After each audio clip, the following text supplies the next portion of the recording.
બનાસકાંઠાના ડીસામાં પીએમ મોદીનો ઝંઝાવાતી પ્રચાર, કોંગ્રેસ પર પ્રહાર કરતા કહ્યું આંધ્ર અને કર્ણાટકના ધર્મના આધારે આરક્ષણનો ખેલ થયો. જ્યાં સુધી મોદી છે ત્યાં સુધી ધર્મના આધારે આરક્ષણનો ખેલ નહીં ચાલે. હિંમત હોય તો જાહેરાત કરે કે ધર્મના આધારે આરક્ષણ નહીં આપે. ડીસાની સભામાં પીએમ મોદીએ કોંગ્રેસને આડે હાથ લેતા કહ્યું કોંગ્રેસ કહેતું હતું કે મોદી ખૂનની દલીલ કરે છે. મારા માતા પિતાનું પણ અપમાન કરવાનું કોંગ્રેસે બાકી નથી રાખ્યું. મોહબ્બત કે બજાર મેં ફેક વીડિયોની દુકાન ચલાવવા લાગ્યા છે.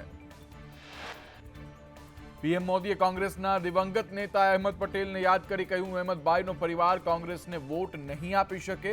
અધૂરામાં પૂરું, કોંગ્રેસનો શાહી પરિવાર પણ કોંગ્રેસને વોટ જ નહીં આપી શકે. 272 લડાવતા નથી અને કહે છે અમે સરકાર બનાવીશું. નામ લીધા વગર પીએમ મોદીના રાહુલ ગાંધી પર મોટા પ્રહાર, કહ્યું પાર્ટી તબાહ કરી દીધી, હવે દેશ બરબાદ કરવા નીકળ્યા છે. કોંગ્રેસના શહેજાદાને મોદી સમાજને ચોર કર્યા છે. 2019 પછી મોદીનું અપમાન કરવાનું અભિયાન તેજ કર્યું. પીએમ મોદીએ મતદારોને અપીલ કરી કે ગમે એટલી ગરમી હોય મતદાન વધવું જોઈએ. મતદાનમાં જૂના તમામ રેકોર્ડ તૂટવા જોઈએ. વધુમાં કહ્યું કાળી મજૂરી અને આપેલો ટેક્સ હું નહીં લૂંટવા દઉં. હિંમતનગરમાં પીએમ મોદીની જંગી ચૂંટણી સભા, કહ્યું પેઢીઓથી સાબરકાંઠા સાથે મારે સંબંધ છે.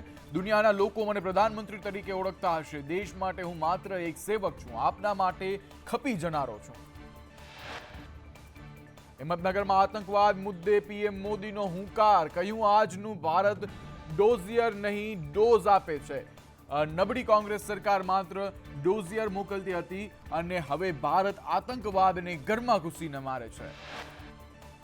મુસ્લિમોને યાદ કરી પીએમ મોદીએ કહ્યું ટ્રિપલ તલાકથી મુસ્લિમ બહેનોને મુક્ત કરાવી. મુસ્લિમ દીકરીઓને જિંદગીનો સવાલ હતો, 3 તલાક હટાવી દીધો. કોંગ્રેસે 3 તલાકની પરંપરાગત તોડવાની હિંમત ન દાખવી. મને વોટ બેંકની ચિંતા નથી રહી. પીએમ મોદી આવતીકાલે જામનગરમાં ગજવશે જનસભા. પ્રદર્શન ગ્રાઉન્ડ ખાતે ચુસ્ત પોલીસ બંદોબસ્ત ગોઠવવામાં આવ્યો. 5 એસપી, 9 ડીવાયએસપી, 22 પીઆઈ, 74 પીએસઆઈ રહેશે તૈનાત. 2000થી વધુ પોલીસ કર્મીને સભા સ્થળ પર ફરજ સોંપાય. વિદ્યાનગરમાં શાસ્ત્રી મેદાનમાં પીએમ મોદી સભા સંબોધશે. આણંદ અને ખેડા લોકસભાના ભાજપના ઉમેદવારો માટે પીએમ સભા સંબોધન કરશે. પીએમની સભાને લઈ ચુસ્ત પોલીસ બંદોબસ્ત ગોઠવવામાં આવ્યો. કર્ણાટકના ચૂંટણી પ્રચારમાં અમિત શાહે જેડીએસના ગઠબંધન અંગે કરી સ્પષ્ટતા, કહ્યું ભાજપ ક્યારેય મહિલાઓનું શોષણ કરનાર લોકો સાથે નથી. કેન્દ્રીય ગૃહમંત્રી અમિત શાહની 4 મેના રોજ બોડેલીમાં જાહેર જનસભા. ભાજપના ઉમેદવાર જશુ રાઠવા માટે અમિત શાહ ચૂંટણી પ્રચાર કરશે. બીજેપી અધ્યક્ષ જેપી નડ્ડા આવતીકાલથી ગુજરાતના પ્રવાસે છે. મહેસાણા અને દાહોદમાં સભા કરશે. મહેસાણામાં આવતીકાલે સભાને સંબોધન કરશે અને સાથે જ મહેસાણામાં હરિભાઈ પટેલ માટે તેઓ પ્રચાર પણ કરશે. ભાજપ નેતા મનોજ તિવારીએ દિલ્હીની ઉત્તર પૂર્વી લોકસભા બેઠક પરથી ઉમેદવારી ફોર્મ ભર્યું. મનોજ તિવારી સતત 2 ટર્મથી સાંસદ છે. રક્ષામંત્રી રાજનાથસિંહ ફોર્મ ભરતી વખતે સાથે રહ્યા હતા અને કોંગ્રેસના કનૈયા કુમાર સામે તેમની ટક્કર થશે. અનુપમાના રોલ માટે જાણીતી ટીવી અભિનેત્રી રૂપાલી ગાંગુલી ભારતીય જનતા પાર્ટીમાં જોડાઈ. ભાજપના મહામંત્રી વિનોદ તાવડેએ રૂપાલી ગાંગુલીને ખેસ પહેરાવ્યો અને થોડા સમય પહેલા રૂપાલીએ તેના ઇન્સ્ટાગ્રામ એકાઉન્ટ પર પીએમ મોદી સાથે મુલાકાતનો વિડીયો પણ શેર કર્યો હતો.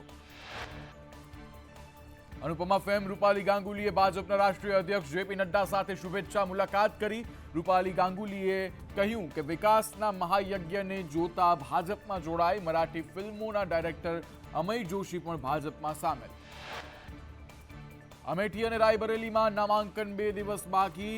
રાહુલ ગાંધી ચૂંટણી લડવા પર હજુ પણ સસ્પેન્સ યથાવત છે. જ્યારે ગાંધી પરિવારના સભ્યના નામની જાહેરાત ન થતા કોંગ્રેસના કાર્યકરોએ ગૌરીગંજમાં કેન્દ્રીય કાર્યાલય પર ધરણા શરૂ કર્યા. ગૃહમંત્રીના નકલી વિડીયો મામલે 8 રાજ્યોમાં અત્યાર સુધીમાં 16 લોકોની નોટિસ. એક્સ પર નકલી વિડીયો પોસ્ટ કરનારા 25થી વધુ લોકોના નામ સામે આવ્યા. આજે દિલ્હીમાં પૂછપરછ માટે સમન્સ. તેલંગાણાના સીએમ રેવંત રેડ્ડી આજે દિલ્હી પોલીસ સમક્ષ થશે હાજર. અમિત શાહના એડિટેડ વિડીયો મામલે દિલ્હી પોલીસે હાજર થવા તલબ કર્યા છે, ત્યારે તમામ ઇલેક્ટ્રોનિક્સ ગેજેટ સાથે સીએમ રેડ્ડીને પૂછપરછ માટે બોલાવવામાં આવ્યા. ગુજરાતમાં ચૂંટણી પહેલા કોંગ્રેસમાં સૌથી મોટો ડર પેઠો થયો છે. કોંગ્રેસના 2 ઉમેદવાર બનાસકાંઠાના ગેનીબેન અને ખેડાના કાળુસિંહ ડાભીએ મતદાનમાં ગરબડીની આશંકાઓ વ્યક્ત કરી છે. કોંગ્રેસના પૂર્વ પ્રદેશ અધ્યક્ષ જગદીશ ઠાકોરે પણ સંસાધનનો દુરુપયોગ થવાની આશંકા વ્યક્ત કરી. તો ભાજપે કહ્યું, કોંગ્રેસને હારનો ડર છે એટલે આનવા ગતકડા ઊભા કરે છે.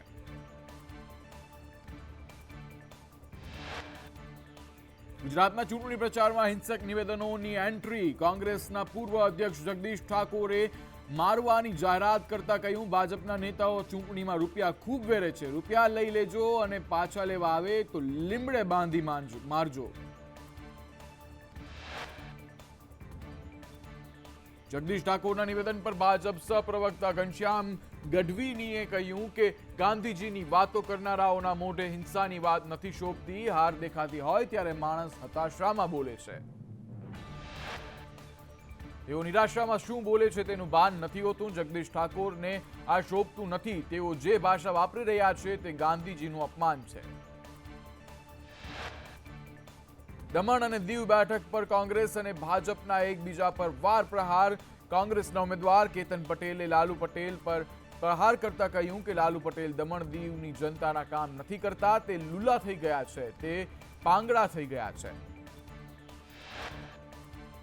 તો સામે પક્ષે લાલુ પટેલે કેતન પટેલ પર ભ્રષ્ટાચારના આક્ષેપ કરતા રાજકીય ગરમાવો ગરમાયો છે.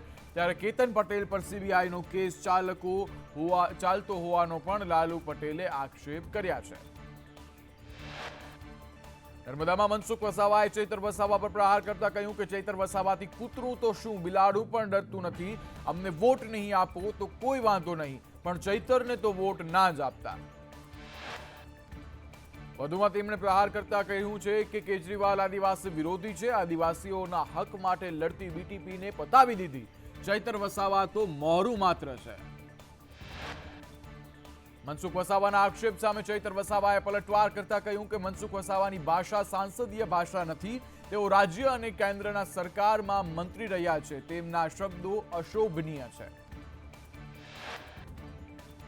30 વર્ષમાં એમણે શું કર્યું એ અમને જોવું પડે.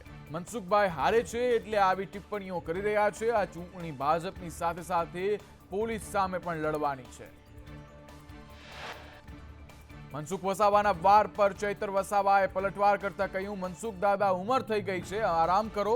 પ્રચાર કરતા મતદારોને કહ્યું કે હવે મનસુખ દાદાને રજા આપવાની છે. ભરૂચમાં ભાજપની સામે પ્રચાર કરતા ચૈતર વસાવાએ કહ્યું, યુવાનોને હવે તક આપવાની છે. ભાજપના લોકો વિડીયો બનાવતા હશે, જોરથી બોલો જય આદિવાસી. ભરૂચના આંબોલી બોઈદ્રા ગામે ભાજપ નેતાઓને કડવો અનુભવ થયો. ગ્રામજનોએ ભાજપ સરકારની કામગીરી સામે વિરોધ કર્યો. સાથે જ આમ આદમી પાર્ટી ઉમેદવાર ચૈતર વસાવાના સમર્થનમાં નારા લગાવ્યા. તાલુકા પંચાયતના પ્રમુખ અનિલ પટેલ સાથે ઉગ્ર બોલાચાલી પણ થઈ. જૂનાગઢ આમ આદમી પાર્ટી નેતા જગમાલ વાળાનું વિવાદિત નિવેદન સામે આવ્યું. તેમણે વિસાવદરમાં યોજાયેલ જાહેર સભામાં કહ્યું હતું કે પોલીસ ભાજપના રૂપિયા ફેરવે છે. આ ઓરિજિનલ ભાજપ નથી. હાલની ભાજપ ડુપ્લિકેટ ભાજપ છે. ચૂંટણી પ્રચારમાં નેતાઓના નિવેદનોમાં હવે ધમકીઓનો દોર શરૂ થયો છે. જૂનાગઢમાં કોંગ્રેસના પૂર્વ મંત્રીએ ભાજપને ચીમકી આપી. દિનેશ પરમારે ભાજપને બંધારણ મિટાવનારા કહ્યા અને તેમણે કહ્યું કે બંધારણને મિટાવનારાને અમે મિટાવી દઈશું. બંધારણ તરફ 83 આંખે જોશે તો આંખો સલામત નહીં રહે. ભાજપ સંવિધાનને મિટાવવા માંગે છે, બાબા સાહેબના બંધારણને મિટાવવા માંગે છે. એ અમે કોઈ કાળે સહન નહીં કરીએ. સુરત બાદ હવે વડોદરામાં પણ ભાજપના ધારાસભ્યની નારાજગી. એમએલએ યોગેશ પટેલ કાર્યક્રમમાં કાર્યકરોને ચા નાસ્તાના બહાને યોગેશ પટેલ અકળાયા. પાર્ટી પાસે પૈસા ના હોય તો ધારાસભ્ય પૈસા આપશે. નારાજ યોગેશ પટેલને શહેર પ્રમુખે માંડ મનાવ્યા. યોગેશ પટેલની નારાજગી મુદ્દે ઉમેદવાર હેમાંગ જોશીએ કહ્યું, યોગેશ કાકાની નારાજગી અમારા સુધી પહોંચી નથી. કયા કારણોસર નારાજ થયા તે પણ મને ખબર નથી.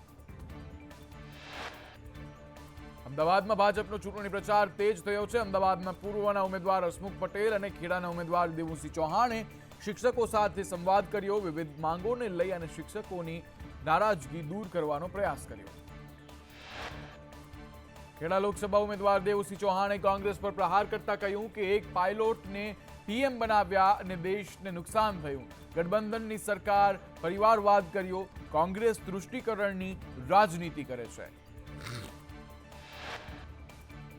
દેવુસિંહે કહ્યું, ભારતે જે ગુમાવ્યું તે ભાજપે સત્તામાં આવ્યા બાદ મેળવ્યું. પીએમ મોદીના લીધે અમારા જેવા લાભાર્થી જીત્યા. દેશમાં આધ્યાત્મિક અને વૈજ્ઞાનિક રીતે મોટું પરિવર્તન આવ્યું. ભાવનગરમાં કેબિનેટ મંત્રી દ્વારા બેઠકોનો દોર. કુંવરજી બાવળિયાએ ભાજપ ઉમેદવાર માટે કોળી સમાજના આગેવાનો અને લોકો સાથે બેઠક યોજી. બેઠકમાં કુંવરજી બાવળિયાએ નિવેદન આપ્યું કે ભાવનગર બેઠક પર 5 થી 7 લાખની લીડથી જીતીશું. સુરતમાં ભાજપ દ્વારા અનોખો પ્રચાર કરવામાં આવ્યો. લિંબાયતના ધારાસભ્ય સંગીતા પાટીલે મહેંદી પ્રચાર કર્યો. સંગીતા પાટીલ પ્રચાર માટે ડોર ટુ ડોર નીકળ્યાની લોકોના હાથમાં મહેંદી લગાવી. સાથે જ તેમણે કોંગ્રેસ પર પ્રહાર કરતા કહ્યું કે કોંગ્રેસના નૈશદ દેસાઈ પ્રચારમાં દેખાતા નથી. કોંગ્રેસના કાર્યાલયના કોઈ ઠેકાણા નથી. રેકોર્ડ બ્રેક સાથે CR પાટીલ જીતવાના છે.